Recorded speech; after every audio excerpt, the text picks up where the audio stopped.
polluting, ecology-destroying presence should be excised from as many planets as physically possible, was matched only by their burning desire to replace the empire of man as the dominant political and military power of the explored galaxy.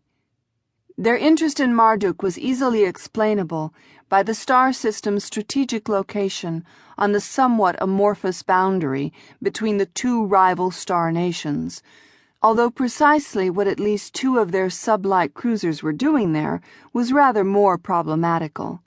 But whatever the exact details of their presence in the Marduk system might be, it was imperative that the heir tertiary not fall into their hands. To prevent that from happening, the entire crew of Roger's transport vessel, HMS Charles de Glopper, sacrificed their lives in a desperate, close-range action which destroyed both Saint cruisers in the system without ever revealing de Glopper's identity or the fact that Roger had been aboard. Just before the transport's final battle, the prince and his marine bodyguards, along with his valet and his chief of staff and one-time tutor, escaped undetected aboard de Glopper's assault shuttles to the planet.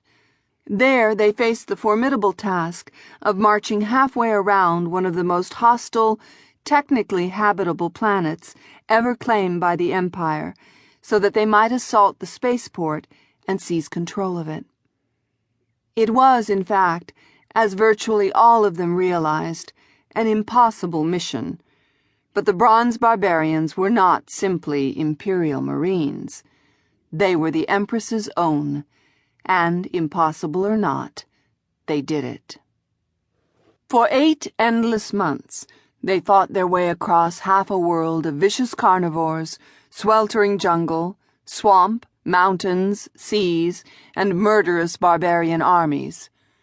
When their advanced weapons failed in the face of Marduk's voracious climate and ecology, they improvised new ones: swords, javelins, black powder rifles, and muzzle-loading artillery. They learned to build ships. They destroyed the most terrible nomadic army Marduk had ever seen, and then did the same thing to the cannibalistic empire of the Krath. At first, the horned, four-armed, cold-blooded, mucus-covered, 3-meter-tall natives of Marduk seriously underestimated the small bipedal visitors to their planet. Physically, humans closely resembled oversized basics, small, stupid, rabbit-like creatures routinely hunted by small children armed only with sticks. Those Mardukans unfortunate enough to get in the Empress's own's way, however, soon discovered that these basics were far more deadly than any predator their own world had ever produced. And along the way, the playboy prince discovered that he was, indeed, the heir of Miranda MacClintock, the first empress of man. At the beginning of that epic march across the face of Marduk, the 190 Marines of Bravo Company felt nothing but contempt for the worthless princeling whose protection was their responsibility. By its end, Bravo Company's 12 survivors would have fixed bayonets to charge hell itself at his back. And the same was true of the Mardukans, recruited into his service as the Basic's own. But having, against all odds, captured the spaceport and a Saint Special Operations ship which called upon it, the surviving bronze barbarians and the Basic's own faced a more daunting challenge still, for they discovered that the coup launched by Jackson Adula, Prince of Kellerman, had obviously succeeded.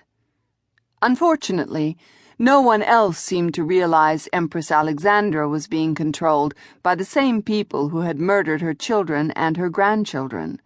And, still worse, was the discovery that the notorious traitor, Prince Roger Ramius Sergei Alexander Chiang MacClintock, was being hunted by every member of the imperial military and police establishments as the perpetrator of the attack on his own family.